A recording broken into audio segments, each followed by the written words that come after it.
Hi friends, எல்லோரும் எப்படி இருக்கீங்க? நல்லா இருப்பீங்க. பேசும் கிரகங்களிலிருந்து உங்கள் நித்யா ராஜேந்திரன்.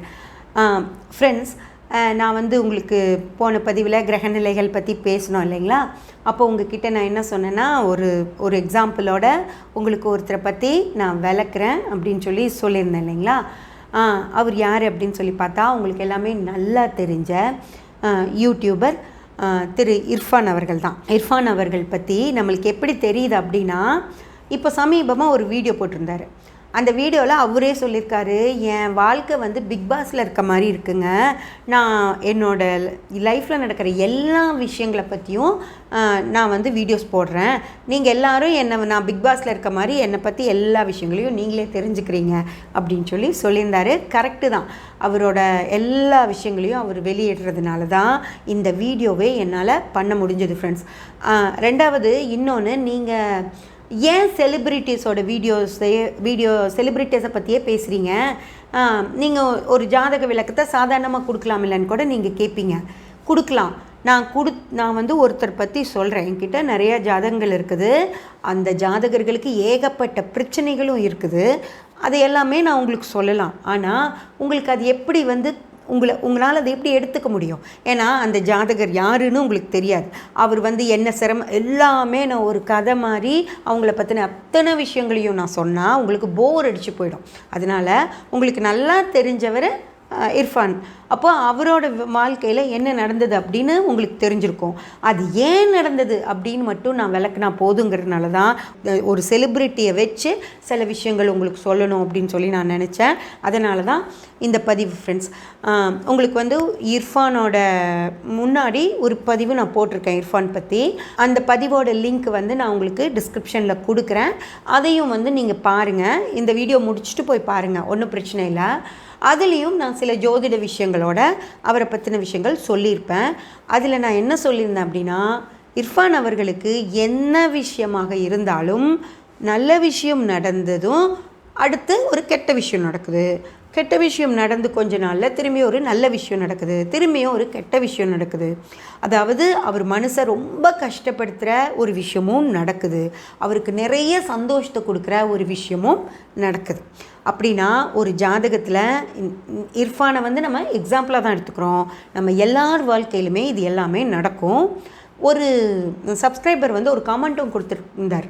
என்ன கொடுத்துருந்தாருன்னா, மேடம் எல்லாருக்கும் அதுதானே வாழ்க்கை, நல்லதும் கெட்டதும் கலந்தது தானே வாழ்க்கை அப்படின்னு அதாவது நல்லதும் கெட்டதும் கலந்தது தான் வாழ்க்கை இல்லைன்னு நான் சொல்லலை. ஆனால் ஜஸ்ட் ஒரு வேவ் மாதிரி போகிறது வேறு. ஒரு நல்ல விஷயம் திரும்பி இப்படி ஒரு சங்கடமான விஷயம், ஒரு நல்ல விஷயம் அப்படின்றது ஒரு வேவ் மாதிரி. இது இல்லை இப்படி தான் இருக்கும். என்னால் தாங்கவே முடியல, எனக்கு தலைவலியாக இருக்குது அப்படின்னு சொல்லிட்டு அப்புறம் சரி நல்லா பசிக்குது அப்படின்னு நல்லா சாப்பிட்டு ஜாலியாக சாப்பிட்டேன் தூங்குனேன் அப்படின்னு சொல்கிற ஒரு நல்ல விஷயம் கெட்ட விஷயங்கிறது இல்லை. நான் சொல்கிறது ஒரு யூடியூபையே முடக்கிறேன் அப்படின்னு யூடியூப்பில் ஒரு நாள் அந்த யூடியூப்பை நிறுத்தி வச்சுட்டாங்க. அவரோட இர்ஃபான் வியூஸ் அப்படிங்கிற யூடியூப் சேனலையே ஒரு நாள் யூடியூப் ஹோல்ட் பண்ணிருச்சு. அந்த சேனலே வெளியே தெரியல. அப்போ அவர் என்ன ஆயிருப்பார் நினச்சி பாருங்க. ஏன்னா அவருடைய வாழ்க்கையே அந்த யூடியூப் வச்சு தான் நடந்துக்கிட்டு இருக்கு. அப்படிப்பட்ட ஒரு அவ்வளோ பெரிய பல ஆயிரம் சப்ஸ்கிரைபர்ஸ் இருக்கிற ஒரு யூடியூப் சேனலை முடக்கிறாங்க, அப்படி நிறுத்தி வைக்கிறாங்க அப்படின்னா இது என்ன ஆகுமோன்னு பதட்டம் ஒரு ஹார்ட் அட்டாக் வரைக்கும் போகும். புரிஞ்சுதுங்களா? நல்லதும் கெட்டதும் கலந்தது தான் வாழ்க்கை, நான் இல்லைன்னு சொல்ல. ஆனால் இந்த பதட்டம்ங்கிறது என்ன வாழ்க்கையிலே என்ன ஆக போகுதுன்னு தெரியாத ஒரு பதட்டம். அப்பேற்பட்ட ஒரு பதட்டம் வருது அப்படின்னா அந்த பதட்டம் முடிஞ்சு உடனே அடுத்த நாள் அது திரும்பியும் ரெடி பண்ணி அவருக்கு ஒப்படைச்சிட்டாங்க. அது ஏதோ ஒரு பிரச்சனை இருந்திருக்கு, அதுக்காக நிறுத்தினவங்க. அந்த பிரச்சனை சால்வ் ஆகிடுச்சின்னு தெரிஞ்சதும் அதை திரும்பியும் இர்ஃபான்கிட்டேயே அந்த சேனல் கிடச்சிருச்சு. அப்போ அவருக்கு சந்தோஷம் வந்துருச்சு. ஆனால் ஒரு 10 மணி நேரமோ 12 மணி நேரமோ அது முடக்கப்பட்டப்போ அவரோட மனசு என்ன பாடுபட்டிருக்கும் அப்படின்னு நீங்கள் யோசிச்சு பாருங்கள். ஒவ்வொரு பூவாக எடுத்து வச்சு கஷ்டப்பட்டு இவ்வளோ பெரிய மாலை கட்டினதுக்கப்புறம் அது அப்படியே உதிர்ந்து போயிடுச்சு, இனி அது இல்லை அப்படின்னு சொன்னால் எப்படி இருக்கும்? அந்த மாதிரி ஒரு கஷ்டத்தை தான் நான் கஷ்டம் அப்படின்னு சொல்லி சொல்கிறேன். அது மாதிரி ஒரு திருமணம் நின்று போச்சுன்னு ஒரு கஷ்டம், அதுக்கப்புறம் ஒரு நல்ல பொண்ணு கிடச்சி அழகாக திருமணம் பண்ணுறாரு அப்படிங்கிறது ஒரு சந்தோஷம். அதாவது கீழே படு மோசமாக ஒரு கஷ்டத்தை அனுபவிச்சுட்டு அதுக்கப்புறம் மிகப்பெரிய சந்தோஷம் அப்படிங்கிற அந்த திருமணம் நடக்குது. அதில் ஒரு நல்ல சந்தோஷமான நிகழ்வுகள். அந்த திருமணம் நடந்து 15 நாளில் ஒரு அம்மா ரோட் கிராஸ் பண்ணுறாங்க. அந்த அம்மா ஸ்பீடாக வந்த இர்ஃபான் அவர்களோட கார் வந்து அவங்கள இடித்து அந்த அம்மா இறந்து போகிறாங்க. அப்படின்னா ஒரு 15 நாளுக்கு முன்னாடி ஒரு திருமணம் நடக்குது. மிக திருப்தியாக சந்தோஷமான அந்த சந்தோஷத்தை அவர் முழுமையாக அனுபவிக்க கூட இல்லை. அதுக்குள்ளே அடுத்த ஒரு சங்கடம் அதாவது கீழிருந்து மேலே 1லேருந்து 100, ஓகேங்களா, திரும்பியும் 100லேருந்து திரும்பியும் 1. அதுதான் நான் சொல்கிறது, வாழ்க்கையில் கிரகங்கள் அவரை அவ்வளோ அலைக்கழிக்குது அப்படின்னு சொல்லிட்டு. அதாவது ஒரு காலையில் எந்திரிச்சோம், மூட் ஆஃபாக இருந்தது, திரும்பி 9 மணிக்கு ஆஃபீஸ் போனதும் எனக்கு மேனேஜர் ஒரு இன்க்ரிமெண்ட் போட்டார், எனக்கு சந்தோஷம் ஆயிடுச்சுங்கிறது ஒரு 5லேருந்து 6 அப்படி கீழே இப்படி ஜஸ்ட்டு ஒரு வேவ் மாதிரி போகிற சந்தோஷங்கள் நம்ம வாழ்க்கையில் எல்லார் வாழ்க்கையிலையும் இருக்கும். ஆனால் இப்படி 1லேருந்து 100 வரைக்கும் போகிறது, 100லேருந்து அப்படியே திரும்பியும் 0க்கு வந்து விழுகிறது அப்படிங்கிறது தான் பெரிய அப் அண்ட் டவுன்ஸ். அதுதான் அவர் வாழ்க்கையில் ஒவ்வொரு நேரமும் அதே மாதிரி நடந்துக்கிட்டு இருக்கு அப்படின்னு சொல்லி நான் சொல்லியிருந்தேன். அந்த வீடியோவில் வந்து முழுசாக உங்களுக்கு எல்லாமே சொல்லியிருப்பேன், நீங்கள் அந்த வீடியோ போய் பாருங்கள். இப்போ உங்களுக்கு புரிஞ்சிருச்சு இல்லைங்களா நான் என்ன சொல்ல வந்தேன் அப்படின்னு சொல்லிட்டு. அந்த விஷயங்கள் நடந்து அதெல்லாம் நடந்துக்கிட்டு இருந்தது. அதுக்கு நம்ம ஒரு வீடியோவும் போடுறோம். அதுக்கப்புறம் எதுவும் இல்லாமல் அழகாக அவர் வாழ்க்கை போயிட்டுருக்கு. அவங்க மனைவி கன்சீவ் ஆகுறாங்க. அவர் வந்து அந்த ஜெண்டரை வெளியே சொல்கிறார், பொண்ணு ஆனா பெண்ணான்னு.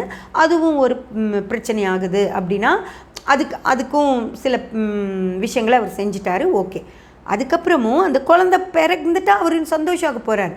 ஆனால் அந்த சந்தோஷம் கூட அவருக்கு கிடைக்கிறதுக்கு முன்னாடியே 1 வருஷத்துக்கு முன்னாடி அவருக்கு அந்த ஆக்சிடெண்ட் நடந்தது இல்லைங்களா, அந்த ஆக்சிடெண்ட்டை பற்றி இன்னொரு யூடியூபர் என்ன பண்ணுறாருன்னா, இர்ஃபான் இதுக்கும் அவர் கூட ஃப்ரெண்டாகவே இருந்திருக்கார் போல இருக்கு.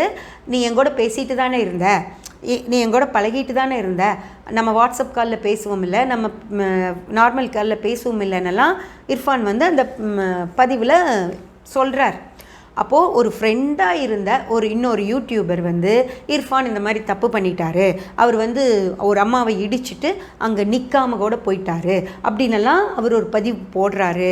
இவருக்கு கோபம் தாங்கவே முடியல. அதாவது இர்ஃபான் அவர்களுக்கு தன்னை பற்றி ஏன்டா இப்படி போடுறீங்க, நல்லா என் கூட பழகிட்டு இருந்துட்டு ஏன் இப்படி பண்ணுற அப்படின்னு சொல்லி கோபம் தாங்கவே முடியாமல் இர்ஃபான் வியூஸ்னு அவரோட சேனல் இருக்குது, அதில் போய் பாருங்கள், அந்த பதிவு இருக்கும். ஏன் என்னை இந்த மாதிரி பண்ணுற, நல்லா பழகின என்கிட்டயே நீ இதை கேட்கலாமே, ஏன் இப்படி இது பதிவு போட்டு என்னை சங்கடப்படுத்துகிற, தெரியாமல் ஒரு நடந்துருச்சு, நான் அங்கே தான் இருந்தேன், அப்படியே இடிச்சிட்டெல்லாம் நான் போயிடல.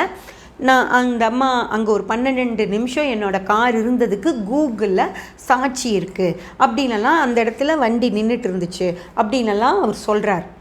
என் சாட்சி இருக்குது, அதனால் நான் என் தப்பு பண்ணதான் நான் உணரலை, நான் சரியாக தான் நடந்துக்கிட்டேன் அப்படின்னலாம் அவருக்கு பதில் சொல்கிறார்.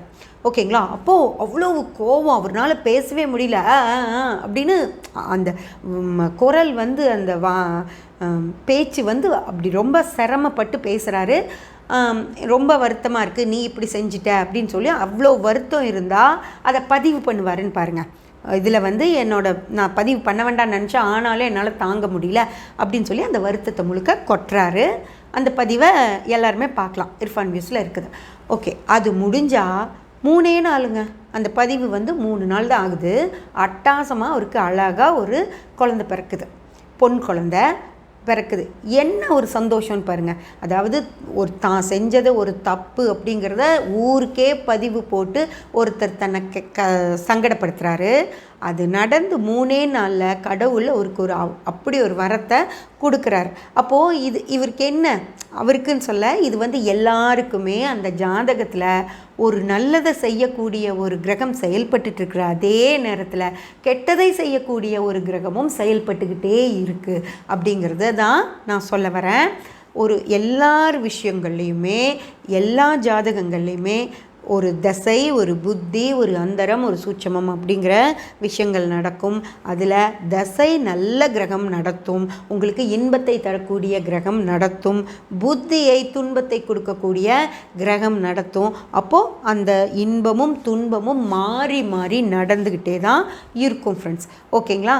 இது இதை பர்டிகுலராக ஒவ்வொரு ஜாதகத்துலேயும் சொல்ல தெரிகிற ஜோதிடர்கள் தான் இனிமே இந்த சொசைட்டிக்கு இந்த மாதிரி ஜோதிடர்கள் தான் வேணும். இன்னும் பழைய டைப்பில் ஒரே தசை நடக்குதா, அவங்களுக்கு கல்யாணம் பண்ணாதீங்க, கூட்டு தசை அப்படின்னு சொல்கிற ஜோதிடர்கள் இன்னும் இருக்காங்க. கூட்டு தசை அப்படின்னு சொன்னால் என்னன்னு சொல்லி பார்த்தீங்கன்னா, உங்களுக்கு குரு தசை நடக்குது, உங்கள் மனைவிக்கும் உங்களுக்கு ஒரு பொண்ணு பார்க்குறாங்க, அந்த பொண்ணுக்கும் குரு தசை நடக்குது அப்படின்னு வச்சுக்கோங்க. அது ரெண்டும் கூட்டு தசை அப்படின்னு சொல்லுவாங்க. ஒரு 2 ஜாதகத்துலேயும் ஒரே தசை நடந்துக்கிட்டு இருந்துச்சு அப்படின்னா அவங்க வாழ்க்கை ஒரே மாதிரி இருக்கும் அப்படின்னு. அப்படியெல்லாம் கிடையவே கிடையாதுங்க. ஒரு கிரகம் 4 வேலையை செய்யும். அதில் ஒரே தசை நடந்தால் கூட ஒரு பொண்ணுக்கு ஒரு தசை நடந்து அது நல்லா இருந்து, அதே தசை அந்த பையனுக்கும் நடந்து அது நல்லா இருந்துருச்சு அப்படின்னா அவங்க 2 பேர்த்துக்கு திருமணம் பண்ணி வச்சிங்கன்னா நீங்கள் எங்கேயோ போயிடுவாங்க அவங்க. புரிஞ்சுதுங்களா? இல்லை மிக மிக சந்தோஷமாக மிக மிக திருப்தியான ஒரு வாழ்க்கை அவங்க வாழ்வாங்க. அதே மாதிரி ஒரே தசை மோசமாக நடக்குது 2 பேர்த்துக்கும் அப்படின்னா அவங்கள வேண்டாம். பர்டிகுலராக ஒரு கிரகம் எப்படி இருக்குது அப்படிங்கிறத நல்லா தெளிவாக சொல்ல முடியும் ஃப்ரெண்ட்ஸ். அந்த அளவுக்கு பர்டிகுலராக யாருனால சொல்ல முடியுது அப்படின்னு பார்த்து அந்த மாதிரி ஜோதிடர்கள்கிட்ட உங்கள் ஜாதகங்களை காட்டி நீங்கள் உங்கள் வாழ்க்கையை அமைச்சிக்கோங்க அப்படின்னு நான் சொல்கிறேன். தயவு செஞ்சு அந்த மாதிரியெல்லாம் இல்லாமல் இந்த கூட்டு தசை, ஒரே தசை நடக்குது, கூட்டு தசை நடக்குது, கூட்டு புத்தி நடக்குது அப்படின்னுலாம் சொல்கிற அந்த பழைய ஜோதிட முறையை கையாளுறவங்க கிட்ட போய் நீங்கள் தவறான ஜாதகங்களை அமைச்சிக்கிட்டு கல்யாணம் ஆகி ஒரே வாரத்தில் ஹஸ்பண்ட் ஒய்ஃப் 2 பேரும் என்ன காரணமுமே இல்லை, ஒரு காரணமுமே இல்லாமல் அவங்களுக்குள்ள எந்தவித சந்தோஷங்களும் இல்லாமையே கிட்டத்தட்ட ஒரு 10-12 லட்சம் 15 லட்சத்துக்கு மேலே கல்யாணத்துக்கு செலவு பண்ணி அந்த திருமணத்துக்கான செலவுகளுக்கு லோன் கட்டிக்கிட்டு இருக்கிற பசங்க பொண்ணுங்க இன்றைக்கும் இருக்காங்க.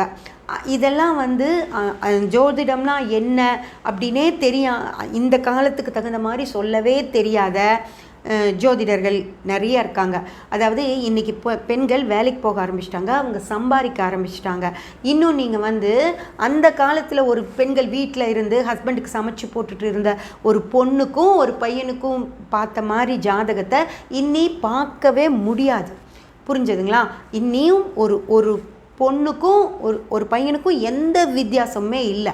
அவங்களுக்கு நம்ம ஜாதகம் பார்த்து நம்ம சேர்த்து வைக்கிறோம் அப்படின்னா அவங்க 2 பேர்த்தோட ஃபினான்ஷியல் ஸ்டேட்டஸ்லேருந்து எல்லா விஷயங்களையும் பார்த்து தான் நீங்கள் ஜாதகத்தை சேர்த்து வைக்க முடியுமோ தவிர அந்த காலத்தில் சொன்ன மாதிரியே செவ்வாய் தோஷம், ராகு கேது தோஷம் அப்படியெல்லாம் சொல்லி நீங்கள் இன்னும் அதை பற்றி மட்டுமே பேசிக்கிட்டு இருந்தீங்க அப்படின்னா இன்னும் நிறைய பேர்த்தோட வாழ்க்கையில் பிரச்சனைகள் தான் வரும். அது ஜோதிடர்கள் சொல்லிட்டு போகிறாங்க, அதை பற்றி பிரச்சனை இல்லை. உங்களுக்கு உங்கள் வாழ்க்கை நல்லபடியாக இருக்கணும் அப்படின்னு நீங்கள் நினச்சிங்கன்னா இந்த தோஷம் 6-8 இந்த கூட்டு தசை, கூட்டு புத்தி இந்த மாதிரி சொல்கிற ஜோதிடர்களை தயவு செஞ்சு அவாய்ட் பண்ணுங்கள் ஃப்ரெண்ட்ஸ். நான் இப்போது இர்ஃபான் அவர்களை பற்றி சொல்லியிருந்தேன் இல்லைங்களா?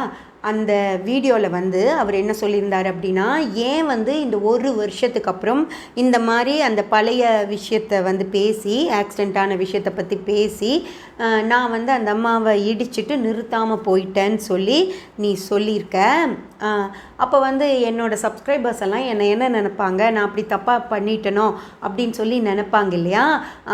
இத்தனை நாளுக்கு அப்புறம் ஏன் எனக்கு இந்த மாதிரி ஒரு பேர் நீ க்ரியேட் பண்ணி கொடுக்குற அப்படின்னு சொல்லி ரொம்ப மனசு வருத்தப்பட்டு அதில் பேசியிருந்தார் ஃப்ரெண்ட்ஸ். இதையும் நம்ம இர்ஃபானுக்காக மட்டும் நான் இதை சொல்லலை, நம்ம வாழ்க்கையிலையும் நம்ம எவ்வளவோ பேர் என்னென்னவோ தப்பு தவறுகள் செஞ்சுருப்போம். அதில் நமக்கு தெரிஞ்சு செஞ்ச தவறுகளும் இருக்கும், தெரியாமல் செஞ்ச தவறுகளும் இருக்கும் இல்லைங்களா? இப்போது அந்த தவறுகளையெல்லாம் நம்ம சரி பண்ணிக்கணும் அப்படின்னா என்ன பண்ணணும் அப்படின்னு சொல்லி நீங்கள் யோசனை பண்ணி பார்த்தீங்களா? இந்த விஷயத்தை பற்றி இதையும் நான் இர்ஃபானை வச்சு தான் சொல்ல போகிறேன் உங்களுக்கு. அடுத்த பதிவில் அந்த விஷயம் என்ன அப்படிங்கிறத பற்றி நம்ம முழுமையாக பேசலாம். சப்ஸ்கிரைப் பண்ணி பெல் பட்டன் ப்ரெஸ் பண்ணி வச்சுக்கோங்க. அப்போ தான் நான் போடுற எல்லா பதிவுகளும் உங்களுக்கு கிடைக்கும். லைக் பண்ணி ஷேர் பண்ணி கமெண்ட் பண்ணிங்கன்னா எனக்கு சப்போர்ட்டிவாக இருக்கும். Thank you friends.